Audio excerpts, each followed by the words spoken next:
और रामचंद्र भगवान की जय। उमापति महादेव जी की जय। पवन सुत हनुमान जी महाराज की जय। गजानंद महाराज की जय। अम्बे मैया की जय। उमापति महादेव की जय। समस्त देवी देवताओं की जय।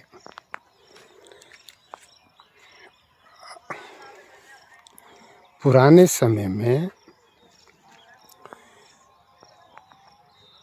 1900 के बाद भारत में काफ़ी गरीबी थी, काफ़ी परेशान थे लोग, शोषण से बहुत परेशान थे और बहुत दुखी भी थे। उस समय न्यायालय तक पहुंच नहीं होती थी, न्यायपालिका कुछ चालू हो गई थी अंग्रेज द्वारा। बाद में 1900 के बाद थोड़े थोड़े उस पर जारी कर दी थी, न्यायपालिका शुरू हुई थी, लेकिन उसमें आम आदमी की पहुंच से बाहर थी। नवाबों, जमींदारों, पटेलों और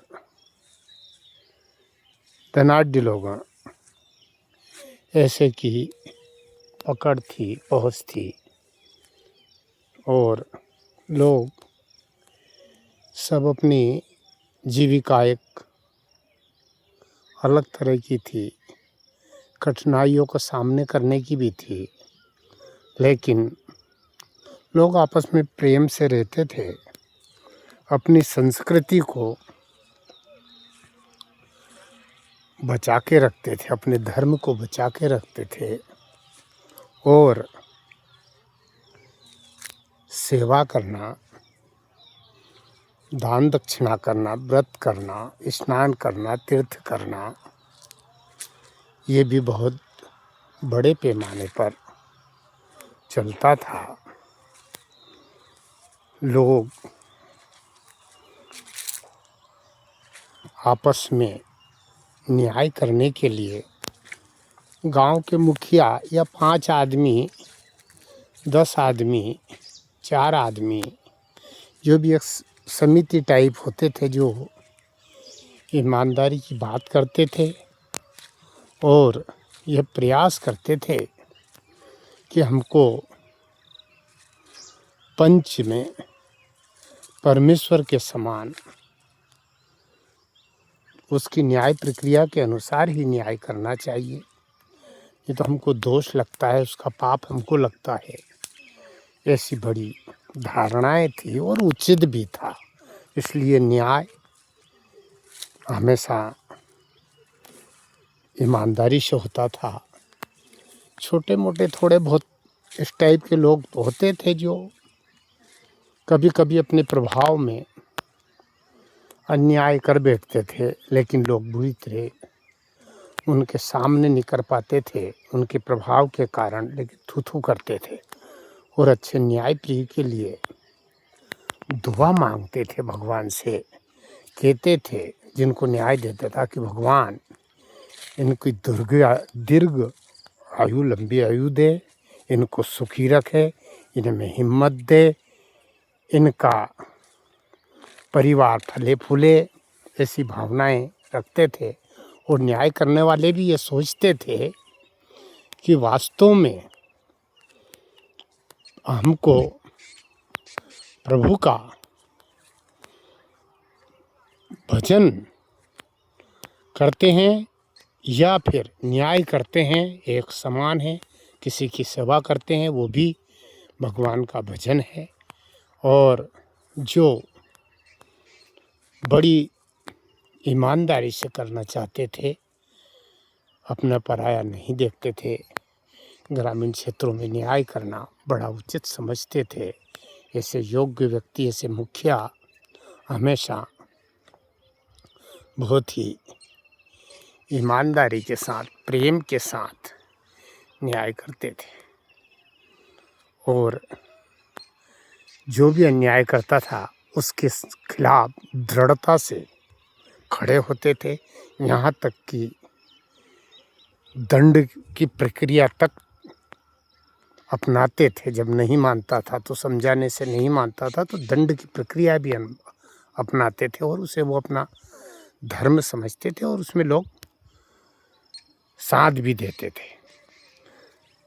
चाहे वो जमीन जायदाद की लड़ाई हो, संपत्ति की लड़ाई हो, चोरी की लड़ाई हो, किसी के दिव्यांग को साथ परेशानी हो, माता पिता के साथ परेशानी हो, बहू बेटी के साथ परेशानी हो, और उसमें ईमानदारी से प्रयास करते थे, धर्म के आधार पर न्याय करने का प्रयास करते थे। क्योंकि उनका विचार यही था कि धर्म से न्याय नहीं करा, ईमानदारी से बोले नहीं तो उसका पाप वो न्याय करने वाले को अपने आप पर समझते थे। इसलिए न्याय करना बहुत ज़रूरी होता था और सब पर अच्छा ध्यान देते थे। सुविधाएं बहुत कम थी उस समय, लेकिन लोग की भावनाएं बड़ी पवित्र थी। ऐसे लोग भी होते थे जो नगर में जाकर देखते थे कि राजाओं के किस्से हैं, कि जमींदारों के किस्से हैं, कि पटेलों के किस्से हैं, कि वो अन्याय को घूम घूम के देखते थे और प्रयास करते थे अपने बंधु बांधव जैसे सेवा करना चाहते थे। और उनके प्रति ये भावना थी कि मुखिया मुख सोचाइए, खान पान को एक पाले पोसे सकल अंग तुलसी सहित विवेक, ऐसी धारणाएं थी। और जब कभी किसी अन्याय का उनके द्वारा हो जाता था तो अपने आप को बड़ा पछतावा मानते थे। भूखा कोई रहता था नगर में, उसको अपनी जवाबदारी समझते थे कि भूखा नहीं रहना चाहिए, किसी का हक कोई नहीं चुराना चाहिए। ये पुरानी पद्धति में बड़े नियम थे। नगर में कोई भूखा ना रहे। बाहर से अतिथि को देवो भव की प्रार्थना थी, देवता मानते थे अतिथि को। साधु संत की भी ऐसी सेवा करते थे, उनको परमेश्वर का रूप समझते थे। और साधु भी बड़े नेक और अच्छे होते थे, जिनकी वो स्वादु नहीं साधु होते थे। वो रुकी सुखी में आनंद करते थे। कहते हैं कि तुलसी मगन भयो राम गुण गाय के, कोई खाए लड्डू पेड़ा बर्फी जमाई के, और साधु खाए रुकी सुखी भोग तो लगाई के। ऐसे लोग होते थे। कोई चले हाथी घोड़ा पालकी लगाई के, और साधु चले पहिया पहिया चीटी तो बचाई के। ऐसी धारणाएं थी। रामायण चलती थी, बैठ के लोग सुनते थे, उनके आचरण करते थे। बड़े अगीठी अखाड़े होते थे, उन पे बैठ जाते थे, कहानियाँ कहते थे, धार्मिक बात करते थे, एक दूसरे से पूछते थे उस महाभारत और रामायण पर, शास्त्र पर तर्क करते थे कि उनने क्या करा था, उनका गुरु कौन था, उनका पिता कौन था, उनने कौन से युद्ध जीता था, उनने कौन सा धर्म करा था जिसके कारण ये मिला था उनको। ये बड़ी अच्छी अच्छी बातें होती थी। कहानियाँ भी इस तरह से होती थी कि जैसे एक कहानी जिनको योग्यता हासिल थी और वो कहानी कहती थी, बहनें कहती हो, माएँ कहती हो, मम्मी कहती हो, माताजी, या कोई बुजुर्ग कहता हो, वो बड़ा ही तरीके से कहते थे।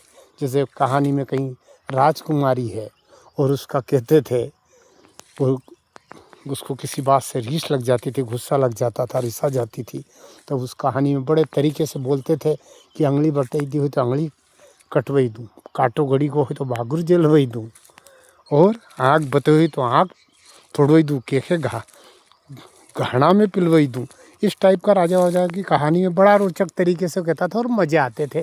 कोई धुन में गा कर कहता था तरीकेबद्ध, जिससे ऐसा लगता था कि वास्तव में घटना अभी हो रही है। और बड़े मनोरंजन के यही साधन थे सब अच्छी आपस में बात करते थे, प्रेम से रहते थे, अपनी संस्कृति को भी बचा के रखते थे, हर धर्म का सम्मान करते थे। और कुछ उसमें ये ज़रूर है कि अंधविश्वास कुछ लोगों ने अपने स्वार्थ के कारण उत्पन्न कर लिया था, लेकिन सभी ऐसे नहीं थे कि जो अंधविश्वास को मानते थे, जो झूठ मूठ को मानते थे। वास्तव में ईमानदारी और सच्चा धर्म ही करना चाहते थे लोग, माता पिता की सेवा करना चाहते थे, पशु से भी प्यार करते थे, जानवर से। जैन धर्म में तो गजब का ही वो है कि वह मच्छर नहीं मारते अपने शरीर पे से, और सारी चीज़ों का पशु की तरह सारी चीज़ों का त्याग कर देते हैं, वस्त्र नहीं पहनते हैं। कितना कठिन व्रत है उनका। ऐसे ही सनातन में साधुओं का भी था कि वह व्रत करते थे, खड़े खड़े तपस्या करते थे, कितने लोग मिल जाते थे, उल्टे टंग जाते थे, बैठे बैठे करते थे। ऐसी कई तपस्याएं हुआ करती थी और बड़ा धार्मिक काम भी हुआ करता था। इलाज की बड़ी कमी थी उस समय, लोग देसी इलाज ही कर पाते थे। चाचुआ लगाना, माल ढोर के डालना, टूट जाए उस पर पट्टा पिंचियों का लत्ते से बांध देना, इस टाइप का चलता था। देसी इलाज था क्योंकि अस्पतालें नहीं थी, इस टाइप का कोई वो नहीं था। गड़ा हुई जाता था बच्चा बच्ची से तो अंगली से ही, अंगली डाल के ही उसको तोड़ दिया जाता था। और उसका एक मुहावरा भी था कि घर की माए गड़ा करे तो अखरे पर घर की भले समझो हाथ चले दे, ऐसा एक मुहावरा था। तो अंगली डाल के ही गड़ा में जो फूल जाता था, थोड़ा हो जाता था साइड में, तो उसको दबा देते थे, देसी इलाज था।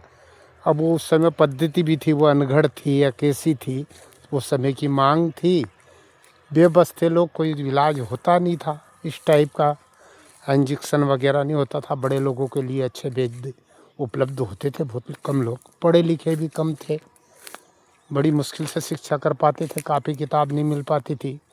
कोयले से लिख, हमने तो ये सुना है कि कोयले से लिख लिख के पत्थरों पे लिखते थे, पट्टी नहीं होती थी और कोयले से लिखते थे। पीली मिट्टी वो एक पत्थर भी ऐसा सफ़ेद टाइप आता, उससे लिखते थे। बर्तनें भी नहीं थे लोगों के पास, पेंसिल भी नहीं थी उपलब्ध, पेन लीड भी बाद में चली, कागज़ भी नहीं थे। लेकिन मेहनत करने वाले फिर भी पढ़ते थे बड़े रुचि से और पढ़ाते थे, प्राइवेट पढ़ाते थे, अपने बच्चों के भविष्य के लिए अच्छे संस्कार देना चाहते थे।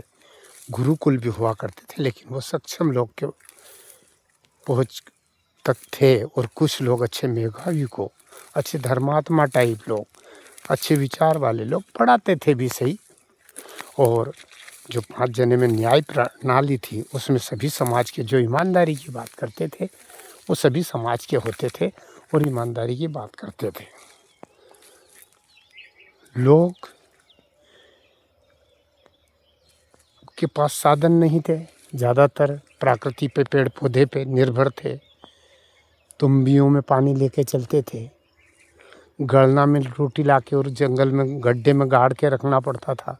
घर पे छीका होता था, उसकी एक कहानी उसकी भी है कि नीचे से गोलने ऊपर से तीखो, हमारी बात को अर्थ सीखो। तो सीका जिस पे बिल्ली चींटी इनसे सुरक्षित होता था भोजन। अलमारियाँ नहीं हो पाती और रहती थी लोगों के पास, गेट में वैसे ही लक्कड़ के भागड़ वगैरह रहते थे, नीचे एक लक्कड़ में कर दिया जाता था, वो उसका बना के, और एक ऊपर कुंदे नहीं होते थे, उसमें साधारण होता था। घर मिट्टी के बनाए जाते थे। और बेल पारदी लोग जो बाहर से घुमक्कड़ लोग थे, मेहनती लोग थे, जो बड़ी सेवा करके अपने पाड़े पर पखाल में पानी लाते थे और उनको स्पेशलिस्टता हासिल थी। वो गारे की मिट्टी के घर बनाते थे, ईंटें थी नहीं। किसी संपन्न व्यक्ति के घरों में एकाध जगह ईंट लगी होती थी और ज़मींदारों के यहाँ, पटेलों के यहाँ, बड़े बड़े व्यापारियों के यहाँ ईंट के थोड़े बहुत मकान ईंट पत्थर के होते थे। बाकी गरीब लोग तो छान में, टापरी बलौंडी में अपना निवास स्थान बना कर रहते थे। बहुत मेहनत करते थे। आषाढ़ी आती थी जब पत्ते लाते, छाते, छान बनाते, बलौंडी का, सांटे की गन्ने की बलौंडी से छाते और पत्ते से राड़ों, ज्वार वगैरह के राड़े, ऐसे से खजूर के खौड़िए, ऐसी चीज़ों से अपने अपने घर बनाते थे। चोरी और ढाड़ा, पिंजार गिरदी, इनका भी बड़ा प्रकोप था, लेकिन लोग में यूनियन होती थी, सबके सब जागते थे, रात में गश्त करते थे बाद में, और ग्राम कोतवाल के साथ 4-6 लोग इकट्ठे होके गांव में फिरते थे सारी से, और चलने वाले कहते थे सोने वाले होशियार। फिर वो अंदर से जो जाग जाता था वो खांसता, और वो भी खांसते यहाँ सोने वाले होशियार, तो अंदर से कहता तो इधर बाहर से चौकीदार या 5 जने घूम रहे हैं, वो सब ऐसे भी सुरक्षा करते थे। फिर भी चोरियाँ हो जाती थी, कोई चैलेंज मारता था, धाड़ा पटक देता था, लेकिन लोग जैसे तैसे अपनी संपत्ति की सुरक्षा करते थे, धर्म को बचा के रखते थे, अपनी संस्कृति को बचा के रखते थे, अपने धर्म को बचा के रखते थे, अपनी न्याय प्रक्रिया को बचा के रखते थे, और बड़े ही प्रेमी, उदार, ईमानदार व्यक्ति हुआ करते थे। प्रेम करते थे, आपस में दया करते थे, भगवान के भजन करते थे। मंदिर चाहे कम हो, लेकिन व्रत वगैरह अड़ोस पड़ोस के घाटों पर, यहाँ तक उज्जैन तक बैलगाड़ी से जाते, नर्मदा जी बैलगाड़ी से जाते, लेकिन धर्म से जुड़े रहते थे। बड़ी भावना रहती थी धर्म के प्रति। और धर्म के प्रति यही नहीं कि व्रत वगैरह यही है, उनको जो धार्मिक प्रवृत्ति के लोग थे वो दयावान भी होते थे। ऐसे ही नहीं कि केवल धर्म के कोई व्रत ही रहते थे, लेकिन उनकी भावना हमेशा धर्म से जुड़ी होती थी, हमेशा दया से जुड़ी होती थी। उदाहरण देते थे, दया धर्म का मूल है, ऐसा कहते थे। और किसी को सताना पाप समझते थे, जीव मात्र को सताना पाप समझते थे। लोग अपने अपने हिसाब से काफ़ी परेशानी के बाद भी अपने सर पर पागड़ी टोपी रखते थे, धोती पहनते थे, और बागा वगैरह पहनते थे। सिलाई की मशीन बहुत बाद में चली, वैसे ही चिंदियों से बांधा जाता था, सर पे पागड़ी रहती थी, और पागड़ी का बड़ा उपयोग रहता था। कहीं पानी भी खींच लेता उससे रास्ता में, क्योंकि कुआं निमाड़ में ज़्यादातर पानी रहता था, तालाबों में रहता था, ओठे ओठे से रहता था। इस टाइप हैंडपम्प वगैरह नहीं थे, लाइट नहीं थी, कि बहुत सारे लोग सेवा करते थे गर्मियों में, वो खोलते थे। कोई चरस से भरा भरता था, कोई बावड़ी खुदवाता था, कोई बाग लगाता था, कोई सदा बरस बांटता था। ऐसे बहुत सारे काम चलते थे, आपस में प्रेम से रहते थे। और अब हमारा देश आज़ाद हो गया है, अब सबके पास सुविधाएं हो गई है। हमारा संविधान हमें बहुत संरक्षण देता है, हमारे कानून हमें सुविधाएं देते हैं, और हमारे देश की नीतियां से हमको बहुत फ़ायदा हो रहा है। और सबको ईमानदारी से रहना चाहिए, देश की सेवा करना चाहिए, किसी से लूटपाट नहीं करना चाहिए, अपने कर्तव्यों का पालन करना चाहिए। किसी भी तरह से हम अपने देश की संपत्ति को, देश के नागरिक को, देश के पर्यावरण को, देश की क्या संसार के पर्यावरण को, संसार में मानवता को, सनातन का तो नारा है विश्व का कल्याण हो, प्राणियों में सद्भावना हो, यह नारा है, वो उसे अपनाना चाहिए। हमारे स्वतंत्रता सेनानियों का सपना पूरा करना चाहिए, जिनको बहुत सुविधाएं थी, उसके बाद भी वो त्याग कर हमारे लिए फांसी पे झूल गए, हमारे लिए जेलों में बंद हो गए, हमारे लिए कई प्रकार की यातनाएं भोगी, अपने बच्चों को त्याग दिया, अपने परिवार को त्याग दिया और इस देश को आज़ाद कराया। और उसको हमको सुरक्षित रखना चाहिए, आपस में प्रेम से रहना चाहिए, आपस में अपने कर्तव्य का निर्वहन करना चाहिए और सब सुखी रहें, सब प्रेम से रहें। यही सबसे बड़ा आज़ादी का हमारे महापुरुषों का सपना है और वो जब भी पूरा होगा कि हम भाईचारे से रहें, हम प्रेम से रहें, हम मिल के रहें, हम ईमानदार रहें, हम सभी का ध्यान रखें। ऐसा सपना होना चाहिए, ऐसी प्रेरणा होना चाहिए, ऐसे विचार भी होना चाहिए और केवल विचार ही नहीं, उसमें हमारे कर्म भी होना चाहिए ऐसे, जिससे हम बहुत सेवा करें, बहुत ईमानदारी से रहें और प्रेम से रहें, लूटपाट से बचें, अनावश्यक खर्चों से बचें, अनावश्यक आदतों से बचें, नशे से बचें, बुरे विचारों से बचें, बच्चे को भविष्य पर ध्यान दें, देश के हर नागरिक पर ध्यान दें, सबकी इज्जत करें और प्रेम से रहें और हमेशा प्रगति पर रहें।